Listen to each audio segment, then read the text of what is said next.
Et je dis, c'est avec un peu de plaisir de recevoir un coquin garçon encore qui c'est Grégory Alexandre.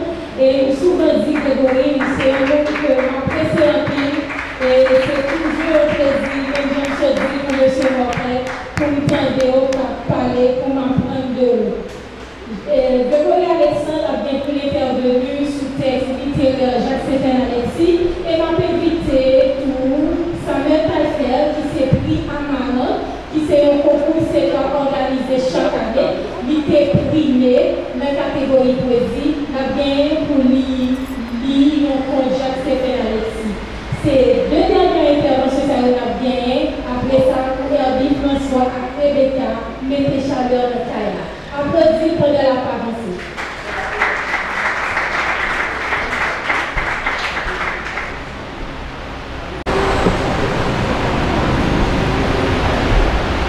Bonsoir tout le monde.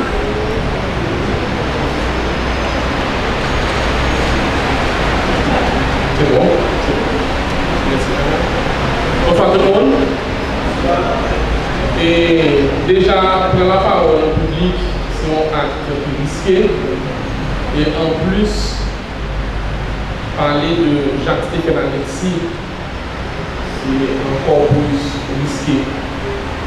Et surtout, année 2022 qui est dédiée à Jacques-Stéphane Alexis, l'école normale supérieure, qui c'est un colloque qui vivait, fait nos saisies, différentes dimensions à partir de 4 thématiques qui développaient dans l'ensemble à la fois politique et littéraire, la caille Jacques-Stéphane Alexis. Donc, prendre la parole dans le même espace là, c'est risqué, c'est dit et tout, d'abord, qui soit dit, qui puisse passer ça.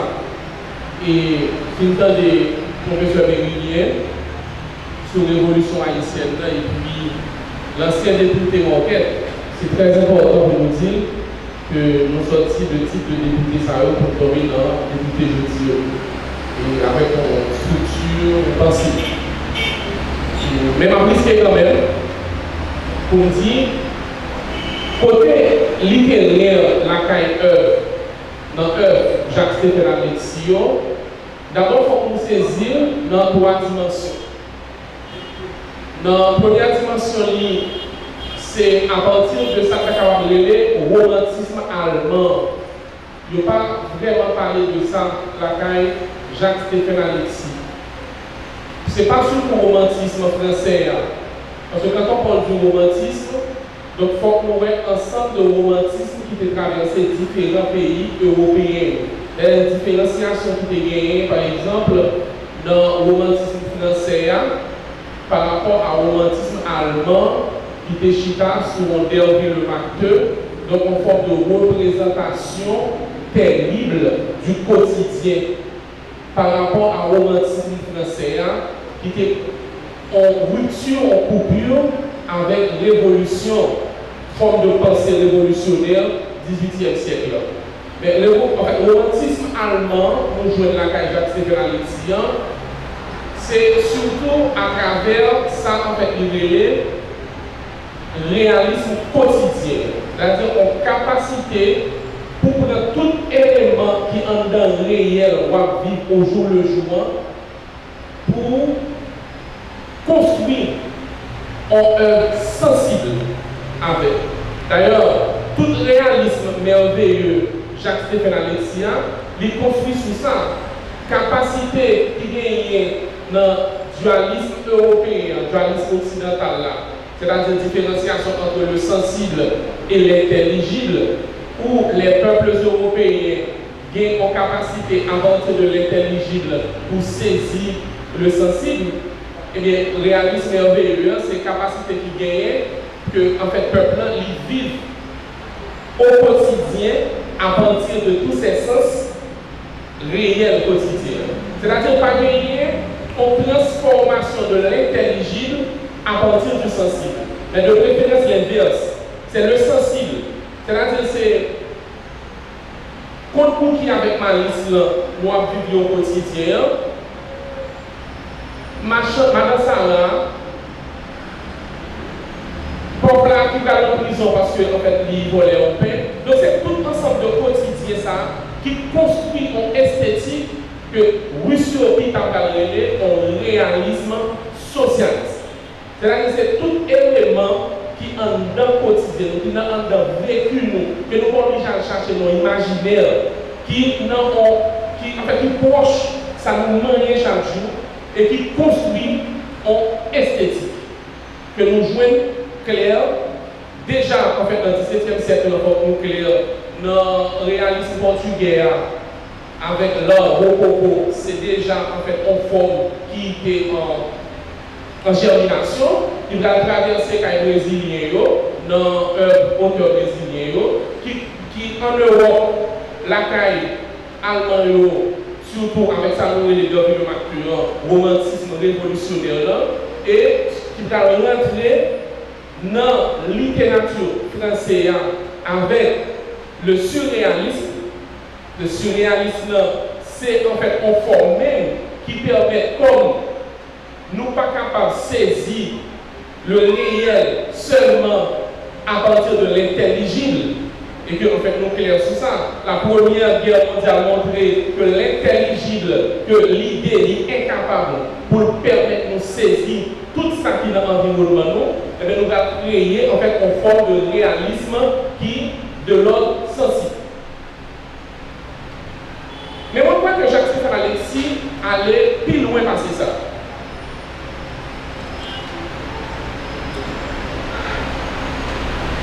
D'ailleurs, dans la lettre même, la lettre aux vieux hommes, la lettre aux vieux,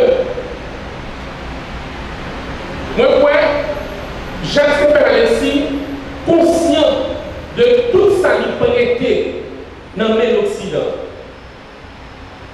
il est conscient que il prêtait en pays. Il prêtait la caille Rousseau, il prêtait la caille Allemand, il prêtait la caille Français. D'ailleurs, Jacques-Stéphane Alexis même, il y a des moments, il prend le pseudonyme Aragon. Il y a des pseudonymes Aragon qui prend, Jacques-Stéphane Alexis qui prend. Donc Jacques-Stéphane Alexis, c'était un fervent, c'était un amoureux de poésie, de esthétique aragonienne. Il est conscient de ça. Même si on est conscient de tout, il est réel que on réel haïtien qui pataugeait dans l'imaginaire latino-américain qui chita sous un imaginaire, d'ailleurs même, c'est qu'on s'est capable de définir, c'est l'imagerie d'un peuple mélangeant le sensible et l'intelligible vers l'intellectuel. C'est-à-dire, le réalisme merveilleux de la Jacques-Stéphane Alexis, c'est un mélange qui se fait entre rationalité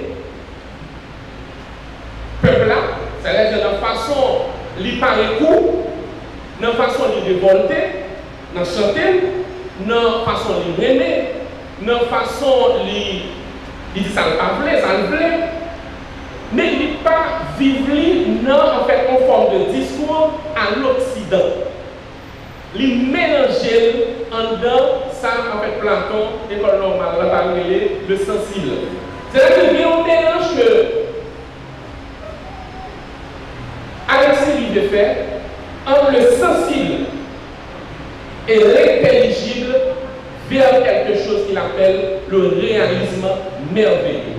Par contre, une façon pour capable comprendre le réalisme merveilleux, si vous regardez deux dimensions qui manifestement la caille, chaque réalité est numérique. Ça n'est qu'à le nous-mêmes.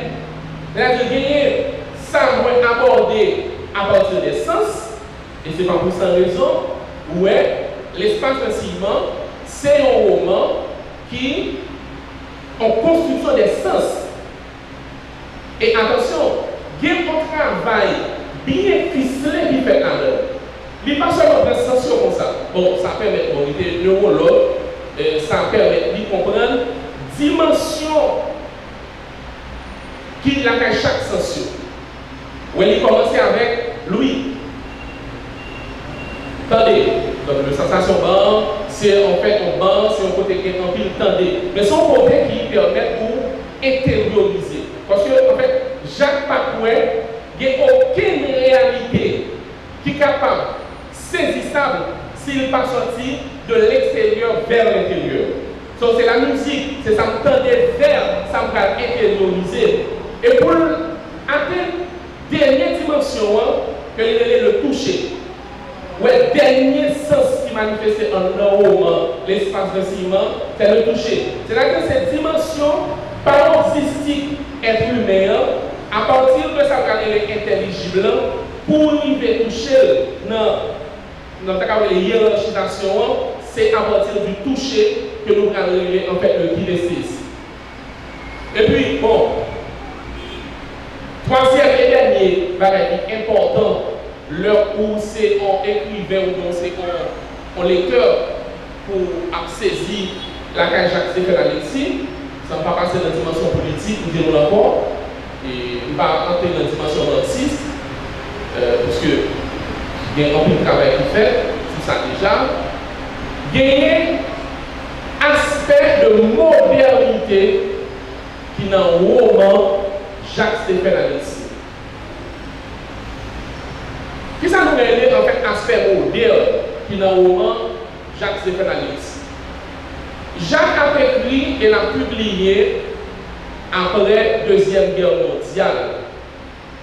Côté en Europe, gagné nouveau roman qui va doucement commencer déjà en 1926 avec les faucons d'André Gide qui va traverser et théoriser avec Nathalie Sarraute, où est sur en fait l'ère du soupçon, c'est-à-dire le roman où la vérité est disséquée. C'est un aspect important dans le Jacques. Vous avez un pile roman, pour ne pas dire pile fort roman qui a sorti après la Deuxième Guerre mondiale, c'est des romans qui sont écrits à la première personne. C'est-à-dire qu'on a compris qu'après la Deuxième Guerre mondiale, la vérité elle est devenue parcellaire. C'est-à-dire qu'il n'y a plus, en fait, il n'y a plus de vérité globale et que les personnages, les narrateurs, ne sont plus des narrateurs omniscients. Jacques dépassé ça. Parce que Jacques a compris que le réel haïtien, le narrateur haïtien, le conteur haïtien, encore une fois, c'est un conteur qui est capable de mélanger le sensible à l'intelligible.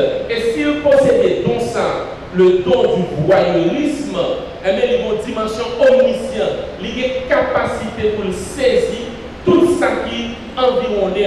Et c'est là, en fait, il est très important pour nous voir, en fait, schématisation roman qui a Jacques-Stéphane Alexis par rapport à contexte, il t'a publié, t'a écrit, t'a publié. C'est-à-dire, si, en fait, après la Deuxième Guerre mondiale, là, après 1942, on se le rappelle, ce grand roman, ce fameux roman, aujourd'hui, ma mère est morte. Donc, c'est l'énonciateur, l'énoncé est presque toujours à la première personne. Mais en fait, Jacques-Stéphane Alexis, dans le même contexte, il retourne, il mélangeait déjà en fait le roman de Don Quichotte, de Cervantes, il mélangeait réalisme portugais, réalisme espagnol, réalisme baroque là, et en fait, il joignent ça en fait pour parler le romantisme à travers les personnages, parce qu'en fait, les personnages de Jacques-Stéphane Alexis sont animés d'un humanisme extraordinaire que nous jouons la caille romantique allemand, surréalisme français en forme de révolte pour le créer, pour le mélanger avec un réalisme haïtien que il est le réalisme merveilleux. Donc, il faut créer sur ça. Jacques-Stéphane Alexis, nous sommes capables de son forme de melting pot. Et ce n'est pas pour sans raison, nous, jusqu'à présent, dans le baccalauréat, pour aux gens de questions sur roman, sur œuvre Jacques-Stéphane Alexis. Il passait, c'est parce que d'abord, il y a en fait un boycottage de l'État même. C'est toujours Étienne Villers, ce poète exilé sur sa terre natale. On a une question ça quand même. On a la génération de la honte quand même. Et puis la littérature haïtienne s'est arrêtée là. Il était là, campé là. Tandis que, en dans le même pays, ça, la produit Jacques Roumet, même si pour le cas permettre que classe client mettez argent dehors, que fait nous connaître, et c'est ça que fait dire Jacques là, c'est pour nous. C'est pour nous lier, c'est pour leur donner, et nous pour nous mettre des grains, pour nous acheter au moyen, pour nous lire, pour nous pousser. Nous prenons Jacques Roumet, nous pousser. On prend Jacques Roumet. Merci.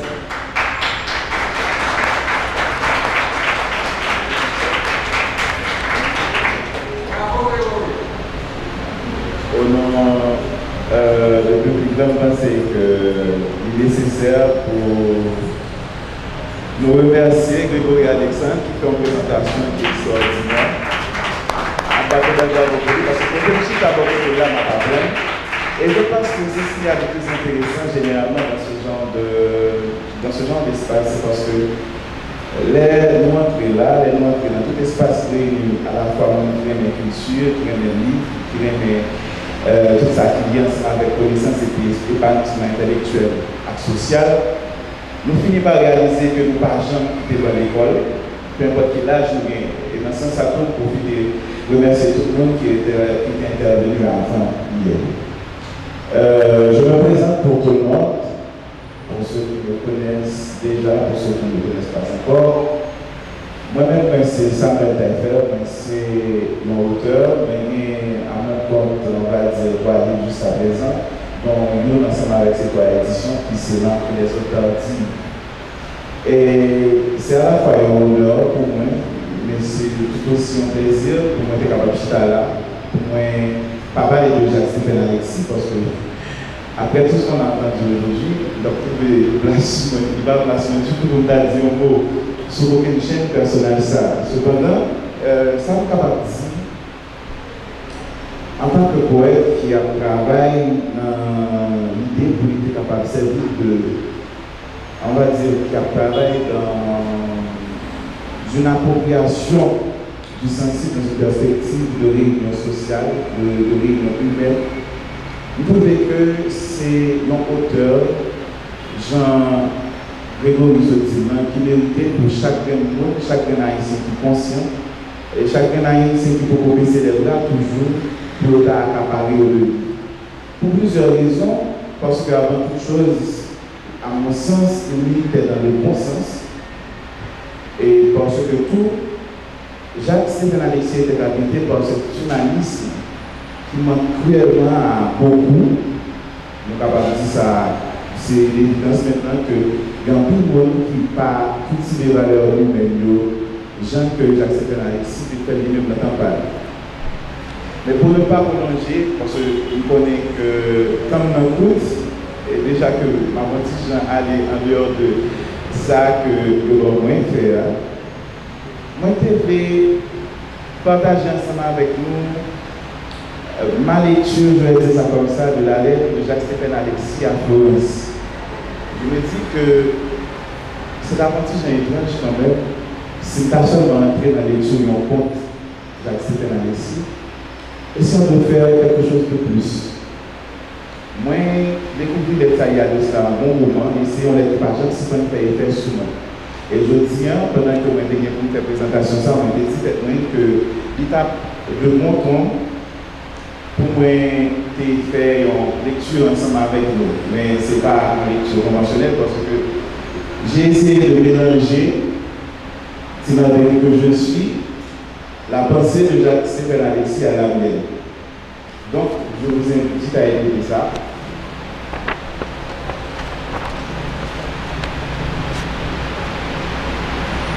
Ne laisse pas dormir ton intelligence. Qui aurait-il de bien à ce qu'elle dorme, à ce que ton esprit cultive la nuit et que tes roses soient teintées de ténèbres? Ne laisse pas dormir ton intelligence, car quand on laisse dormir son intelligence, elle se rouille comme un pays livré à lui-même. Tantôt un scandale, tantôt une émeute. tantôt un clan de vampires, tantôt un clan, tantôt le mal, tantôt un mal plus grand. Et les flots qui t'emportent sont sales, de souillure, d'impureté malodorante, qui coulent et coulent et coulent jusqu'à se coucher sur les fondations de ton âme. Ne laisse pas dormir ton intelligence, car quand on laisse dormir son intelligence, elle se rouille comme une humanité oubliée et on est méchant sans le savoir.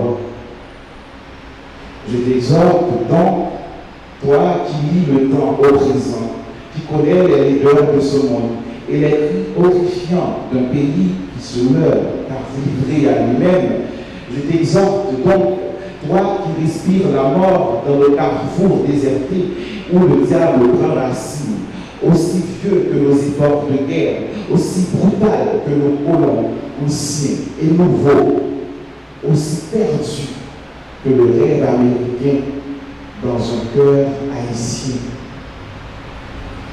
Je t'exhorte donc, toi qui portes mon nom, mon sang et même mon histoire, je t'exhorte à être du nombre de ces humains brillants qui vivent sans faire mourir l'espoir. Car au fond, il ne s'agit que de cela, ne pas faire mourir l'espoir. Donc, merci de m'avoir écouté pour cette lecture. Ce travail, je l'ai fait parce que je pense qu'il est essentiel que nous aussi, nous approprions, comme tu l'as dit Grégory, la pensée de Jacques-Stéphane Alexis. Une pensée qu'il y a des gens qui passaient, qui ne pouvaient pas passer. Il y a des gens qui passaient, qui ne pouvaient pas présent. Et tout autant nous pas reconnaître nous ça, tout autant nous pas identifier, tout autant nous pas prendre, nous serrer dans l'esprit pour nous libérer, commencer par décadenasser, ça que nous forcer cadenasser pendant des siècles, nous pas jamais vraiment vrai nos peuples libres et souverains. Donc, pour aller dans le sens de la programmation, je vous invite à m'écouter, lire maladroitement. Je pèse sur le mot maladroitement. Une fable, c'est la fable de Tatezo Flando, que l'on trouve dans Romancer aux étoiles. C'est un livre de Jacques-Stéphane Alexis, un recueil de contes, je crois qu'il y en a 9. Et c'est assez intéressant parce qu'on remarque que les thématiques qui sont traitées dans ce livre sont toujours d'actualité et que Jacques-Stéphane Alexis l'idée comme si tu as vu dans le siècle par mois, dans le temps par mois, ensemble avec les difficultés que nous-mêmes nous confronter chaque jour. Donc, je commence. Et si toutefois, nous avons hésité quelque part, dites-vous que j'ai oublié mes lunettes. Les vieilles histoires retissent la souvenance et le bon vouloir. Les hommes disent souvent du mal des femmes le soir, à la veille, et les femmes en font autant vis-à-vis des hommes. Dans le chassé-croisé de la mourette, hommes et femmes, ils mettent pourtant autant d'ardeur. Pourquoi on dit du mal les uns les autres? L'amour est aveugle, irrationnel, inexplicable et défiera toujours l'analyse, entend-on souvent répéter. Moi, vieux vent Caraïbe, je crois que c'est la race des hommes qui n'a pas encore atteint l'âge de raison. Cependant, est-ce que vous êtes fiers de votre raison, de votre savoir et de votre progrès? Vous accusez l'amour. Moi, je dis que c'est vous autres qui êtes restés, malgré vos progrès, aveugles, irrationnels, fous, déraisonnables, malades de la tête, du cœur et des sens. Il en est de l'amour comme du reste de votre activité. À bien des égards, vous êtes encore trilogiques, mystiques, animaux raisonneurs, mais pas encore raisonnables. Je remarque bien que cela commence à changer, mais Vous n'y êtes pas encore. Sachez-le. Une femme avait épousé un étranger dont personne ne connaissait le nom. Comment peut-on épouser un homme dont on ignore le nom, le direz-vous? Mystère de l'amour, secret du cœur ou énigme du temps. Toujours est-il que cette femme avait épousé celui dont elle ne connaissait pas le nom. Elle avait déjà 3 enfants et les gens sur son passage continuaient à répéter: comment peut-on épouser un homme dont on ignore le nom? Les hypocrites, ils disaient cela parce qu'ils n'en avaient pas encore fait autant ou qu'ils avaient fait. De toute façon, l'intérieur était parfaitement et proprement tenu. La femme s'occupait en mère de famille honorable et son mari lui apportait ponctuellement l'argent du ménage. Pas trop, de quoi vivre petitement, mais dignement. Alors que la plupart des autres femmes de l'endroit se plaignaient du misérable gain de leurs époux. Pourtant, depuis son mariage, cette femme était devenue triste comme jamais être humain ne l'a été auparavant. L'ovale même de son visage paraissait morose. Son teint était tard et bouilleux. Son front était ténébreux. Ses oreilles étaient catardeuses. Ses sourcils étaient sourcilleux et sombres. Ses yeux étaient ténébreux. Son nez était tragique et mystérieux. Sa bouche était hypochondriaque. Son menton était nostalgique. Son cou était amer, ses vêtements et son corps étaient morts de chagrin, morose, ses jambes étaient maussades, ses pieds désolés et crispés. Quand elle allait au marché, les commères répétaient à haute voix, à son entendement: voilà ce que c'est que d'épouser un homme dont on ne connaît pas le nom. Elle ne répondait jamais à personne, ne se plaignait guère, se dépêchant de rentrer pour vaquer aux travaux domestiques. Chaque soir, à la tombée de la nuit, le mari, qui partait toujours à la première heure du matin, rentrait ponctuellement. Il embrassait en silence sa femme et ses 3 petits garçons, allait s'asseoir tranquillement dans son fauteuil, puis brusquement se mettait à crier d'une voix terrible: femme! Viens m'enlever les bottes. Tout le monde tremblait alors dans la maison. La femme tremblait, les enfants tremblaient, les papillons de nuit tremblaient, plancher et plafond tremblaient. La femme accourait alors précipitamment, se jetait à genoux devant le mari, l'enfonçait dans le fauteuil et se mettait à activer ses bottes. L'opération exécutée, un instant s'écoulait en silence, puis l'homme se mettait de nouveau à l'habiller. Femme, viens me laver les pieds. Tout le monde frissonnait encore dans la maison. Tout frémissait. La nappe sur la table, le drap du lit, les rideaux, le perroquet dans sa cage, la souris dans son cœur.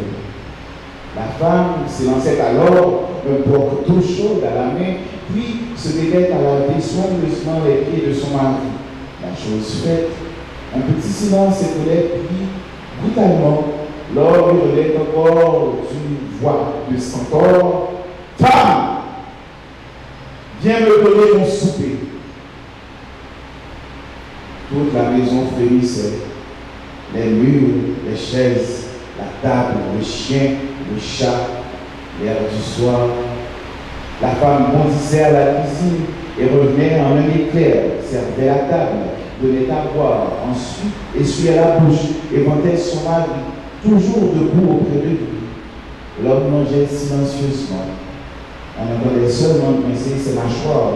Jamais il ne récriminait, il ne prononçait, il ne réclamait rien, ne disait rien. Ayant fini, il se dressait sans mot dire, regardait les papillons de nuit autour de la lampe, le trou de la souris, le perroquet réfugié dans un coin de la cage, le chat sous le lit, le chien tapis dans un coin derrière un fauteuil, les 3 garçonnets, Jaco, Pierrot et Polo blottis l'un contre l'autre sur le lit, presque incrustés dans un angle du mur, et enfin la femme debout au milieu de la pièce. La poitrine haletante, les bras ballants, les yeux fermés. Le ballon écrasé, l'homme faisait alors le tour de la table, lentement dans le silence, devant les mouches figées, le papillon de nuit suspendu dans l'air immobile, et toute la maisonnée sculptée du marbre de l'effroi. Il s'arrêtait, détachait lentement sa ceinture de cuir, la tirait, puis le tonnerre éclatait. Femme, quel est mon nom?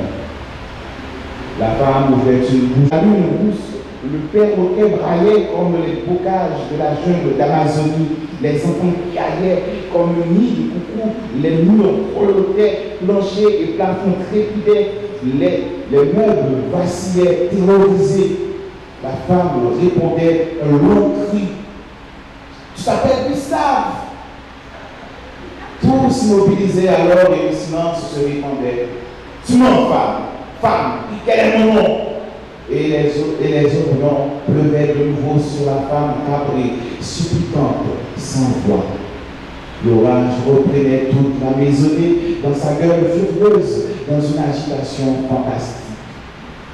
La femme répliquait encore, tu t'appelles Nabucodonosor.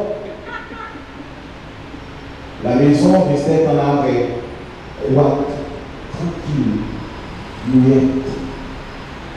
Tu mens, femme. Femme, quel est mon nom? La ceinture sifflait de nouveau et s'abattait sur la pauvre femme aux bras déployés. La bourrasse folle reprenait, ballottait toutes et tous. À l'intérieur de la petite maison perdue dans la nuit, la femme répondait, tu t'appelles Watsechang. Temps mort, respiration, calme, tu mens, femme. Femme, quel est mon nom? Voilà des années, de longues années, que se poursuivait chaque soir la même pantalonnade, plus ou moins longtemps, selon les saisons. À un certain moment, l'homme baissait les bras, un nuage passait sur son front et on marmonnait entre les dents des paroles confuses. Un soupir de soulagement détendait l'atmosphère et la paix revenait. Tout et tous se préparaient à dormir. La lumière s'éteignait, l'homme se couchait, murmurait encore, puis se taisait. Peut-être dormait-il parfois. Jacob, Pierrot et Polo en dirent. Polo eut 7 ans, Pierrot eut 10 ans et Jacob en eut 12. À 12 ans, l'homme devient conscient de lui-même.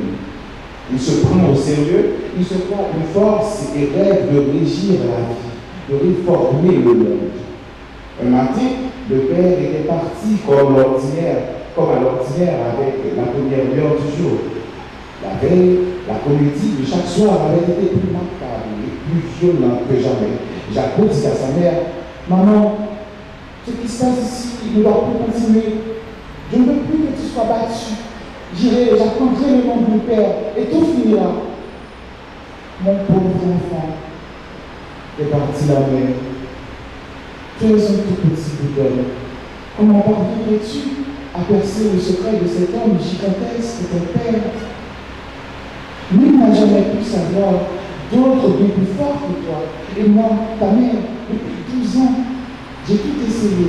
Abandonne cette folle prétention. Et tu dis tes leçons. Fais tes devoirs, mange, bois, dors. Rends-toi à la rivière, joue et chasse les papillons. Après tout, je ne suis pas encore morte de toutes les misères. Et je vous sais, acceptons le silence, comme les bons chrétiens. Notre calvaire et tout ce qu'il faut vivre, vivons.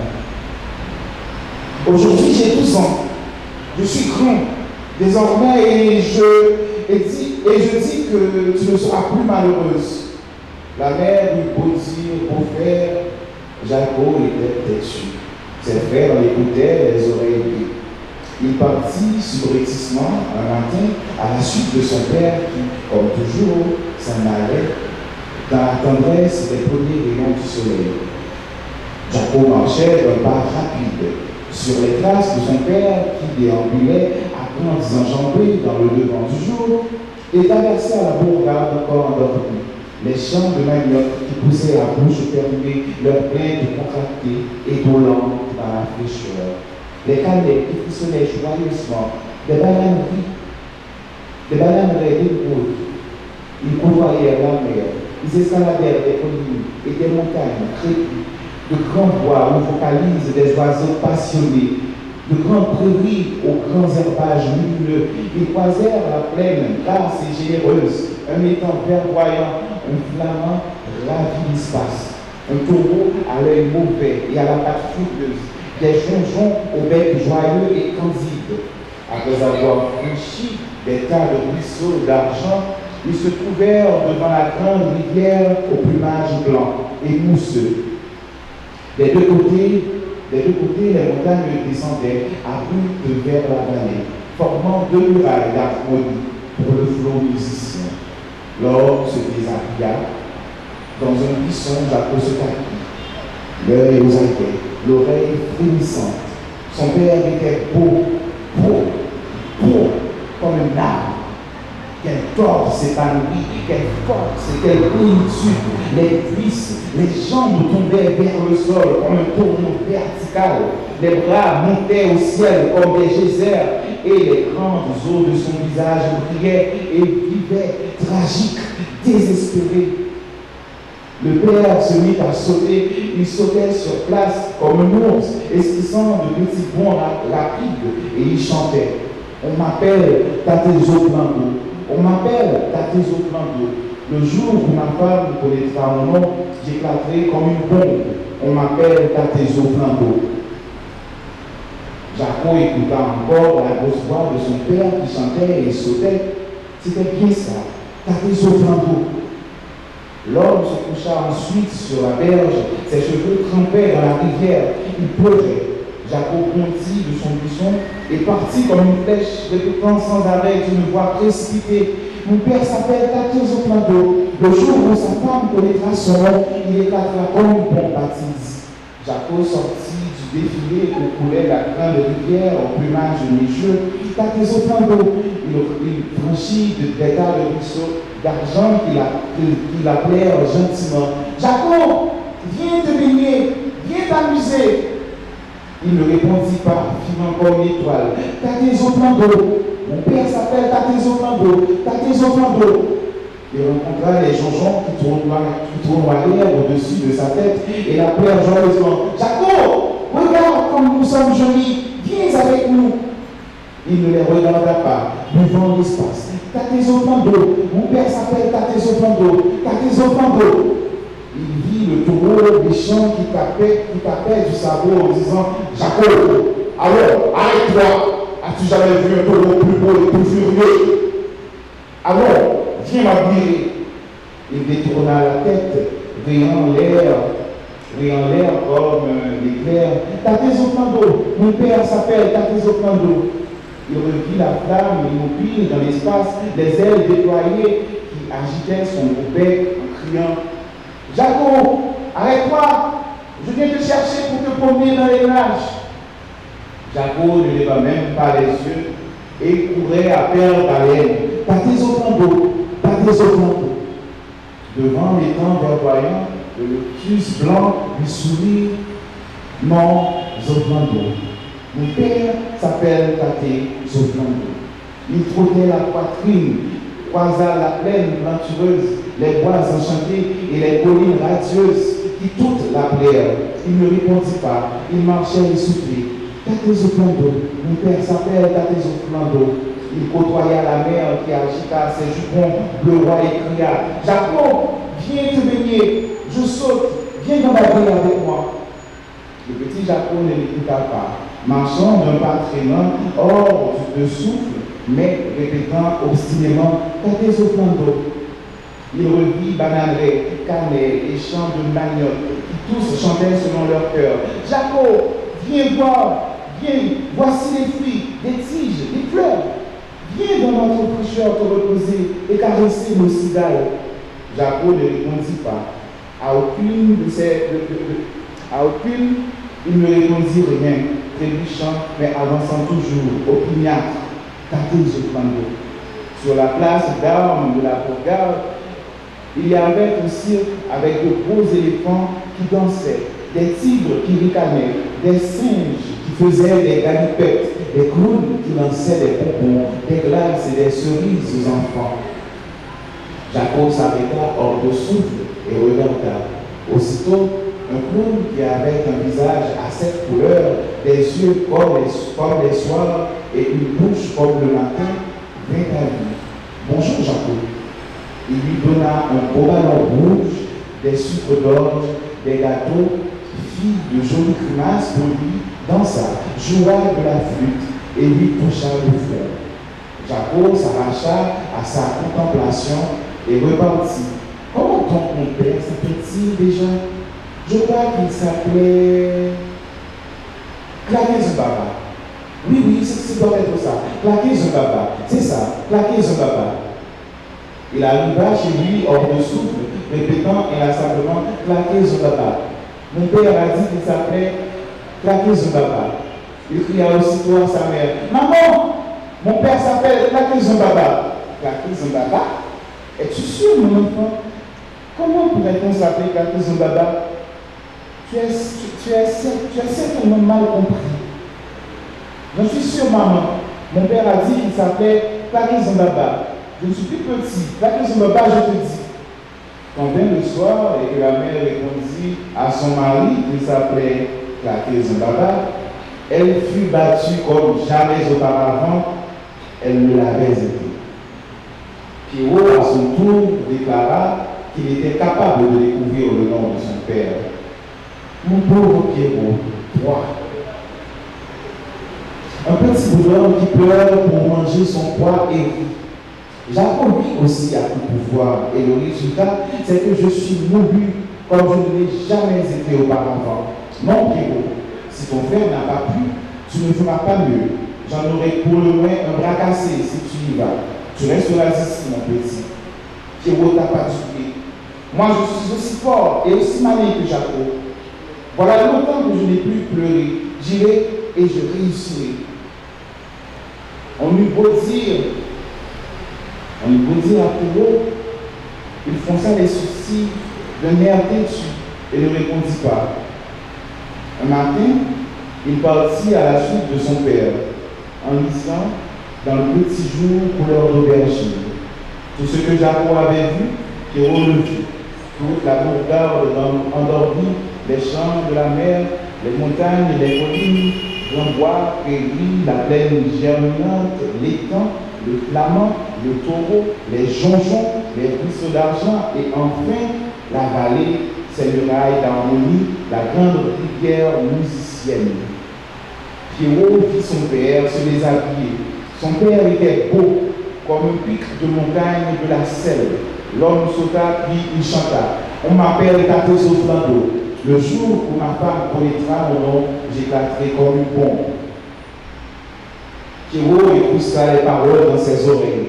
Comme Jacob, il entendit toutes les voix, les cris, les chants et les appels du monde agreste. Il courut répétant sans arrêt les paroles qu'il avait entendues. Comme Jacob, il vit sur la place d'armes le cirque, les éléphants, les tigres et les clowns qui lançaient des sucreries et étaient plus beaux et plus éblouissants que jamais. Il ne s'arrêta pas. Mais alors qu'il approchait de sa maison, il rencontra Antoine, un bourg qui à l'école faisait le fardeau et était l'ennemi juré de son frère Polo. Antoine donna une paire de gifles à Pierrot. Celui-ci ne put se contenir et se déroula alors une furieuse bataille. En fin de compte, Antoine s'enfuit sous une grêle de coups. Pierrot se redressa, bomba le torse et entra dans la maison. Qu'avait donc dit son père? Oui, il éclatait comme une boule le jour où sa femme connaîtrait son nom. Mais quel était ce nom déjà? Gâteau blanc-bœuf. Oui, c'est ça, gâteau blanc-bœuf. Le jour où sa femme connaîtrait son nom, il éclatait comme une bombe. Maman, maman, mon père s'appelle Gâteau Blanc d'œuf. Pierrot, mon enfant, veux-tu me faire mourir sous les coups? Comment pourrais-je oser dire à ton père qu'il s'appelle Gâteau Blanc d'œuf? Tu dois le dire, Gâteau Blanc d'œuf. Il l'a répété plusieurs fois et a ajouté que le jour où tu connaîtrais son nom, il éclatait comme une bombe. Il éclata comme une bombe. Voyons, Pierrot, toi tu as entendu dire que les hommes éclataient comme des bombes. Et puis, tu me fais peur. Je ne voudrais pas voir ton père éclater comme une bombe. S'il me bat, il a toujours été par ailleurs un bon père de famille. Comment ferions-nous sans lui? D'ailleurs, il est impossible qu'il s'appelle Gâteau Blanc d'œuf. Pierrot, tu n'es qu'un bébé. Tu suces toujours ton pouce. N'en parlons plus. Viens que je te lave. Maman, je suis certaine, Gâteau Blanc d'œuf, c'est son nom. Tu n'auras qu'à le lui dire et il éclatera comme une bombe. Après avoir dîné, le mari donna une telle raclée à sa femme que celle-ci, voyant déjà son bras déboîté, craignit de mourir sous les coups, laissant ses enfants orphelins. Que peut dire si elle désire la mort de son mari? Elle-même doit l'ignorer, mais elle lâcha entre les dents, tout en tremblant, le mot « Gâteau Blanc d'œuf! Tu t'appelles Gâteau Blanc d'œuf !» Son mari éclata de rire, mais il n'éclata pas comme une bombe. Quelle émotion, grand Dieu! La ceinture de rire fit ce soir-là un travail qu'elle n'avait jamais encore accompli. Elle a rappelé les seigneurs. Polo décida lui aussi de courir sa chance. Il faisait encore pipi au lit, malgré ses 6 ans. Mais il avait l'âge de raison, rien ne put l'en dissuader. Il fit toutes les rencontres que firent ses frères et revint répétant « Tate Zoplando, Tate Zoplando ». Le jour où sa femme connaîtra son nom, il éclata comme une bombe. Sur la place d'arbre, le ciel était plus fabuleux, plus féerique que jamais. Cependant, il ne se laissa pas séduire. Quand Antonio, son ennemi juré, lui flanqua une retentissante paire de gifles, Polo ne s'occupa pas d'Antonio. Il rentrait par la barrière de sa maison quand il vit une pauvre femme aveugle que poursuivait un gros tigre. Un des tigres du cirque peut-être. Au secours! Pitié pour une vieille femme aveugle! Venez me sauver de ce tigre! Le cœur de Polo se serra. Jamais il ne se sentit plus honteux. Mais il entra dans la maison en criant « Tate Zoplando! Mon père s'appelle Tate Zoplando! » Puis il fondit dans l'arbre désespéré. Il se calma cependant, peu à peu, et raconta comment il n'avait pas porté secours à la vieille femme.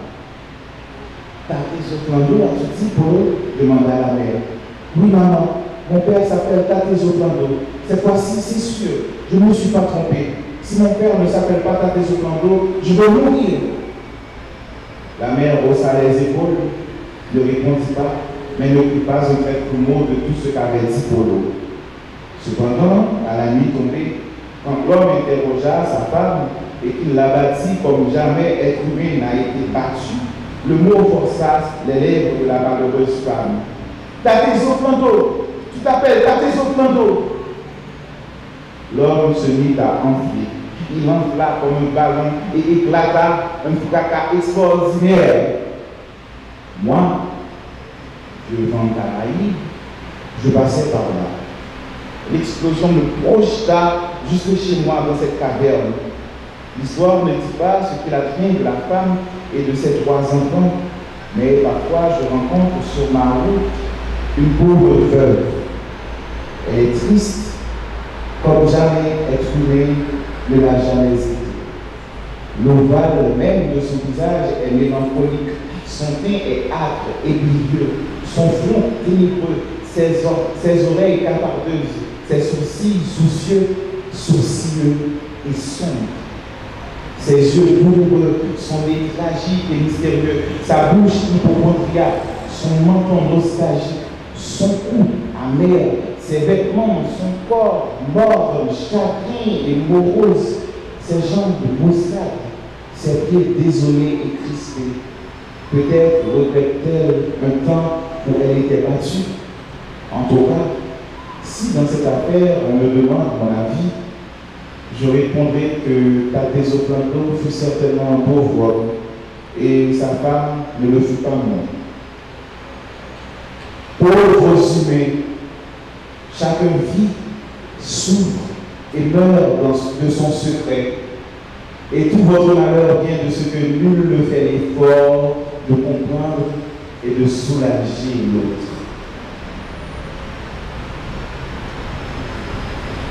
Pauvres êtres humains, chacun vit, souffre et meurt de son secret. Et tout votre malheur vient de ce que nul ne fait l'effort de comprendre et de soulager l'autre. Et cependant, je crois que l'homme et la femme devaient avoir moyen de sortir de leur misère s'ils avaient vraiment cherché. Et toute cette vilaine fable de Tate Zoplando n'aurait jamais existé.